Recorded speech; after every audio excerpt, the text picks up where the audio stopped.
How are you gonna be being? What does that mean? Like, are you going to be, going to the mountaintop? Are you gonna be doing the sunsets, journaling, meditation, reading books? Yeah, what does quiet mean to you? What are you actually gonna be doing or being in that space? Yeah. And I interrupted you. And so the quote is clarity comes from action, not from thinking about it. Or maybe I added that last part, maybe, but we'll see. I'll have to look it up after this. But yeah, Marie Forleo is totally true because oftentimes we don't get the clarity until we do the thing. And that leads us to know how we feel about it. Are we good at it? Is it something I want to continue? And I've definitely applied that to so many areas of my life. But for this time, I felt like, and you have to know yourself. So take this with a grain of salt for everyone listening. Like you have to know if this is right for you. I'm such an action taker and I can do more in a day than most people do in like 3 weeks, literally. And I'm not saying that as a brag, but that's just how I am.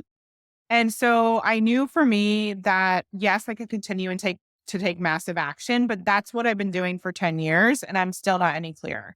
And so I felt like, why yeah, like, why would we continue to do the same thing over and over again expecting a different result?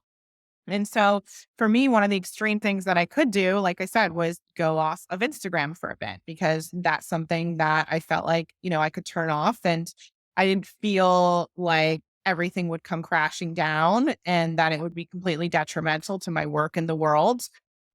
And for those of you who have the thing that might cause everything to come crashing down, and yet you have to turn it off, follow that instinct, right? I'm not saying it's one or the other, but I just felt like now is the time to do something different. And no, it's not me going to the top of the mountain, but I am me getting quiet is doing programs that are all about internal work. They're all about you coming back to yourself, evaluating what is me being authentic in the world. What is my real truth? Asking myself questions, the questions I ask clients all the time, doing that same work, whether it's in a journal or I often voice note myself, taking walks, listening to different podcasts, reading books, having conversations with people I trust, like literally exploring all the options and giving myself the time and the space to do that.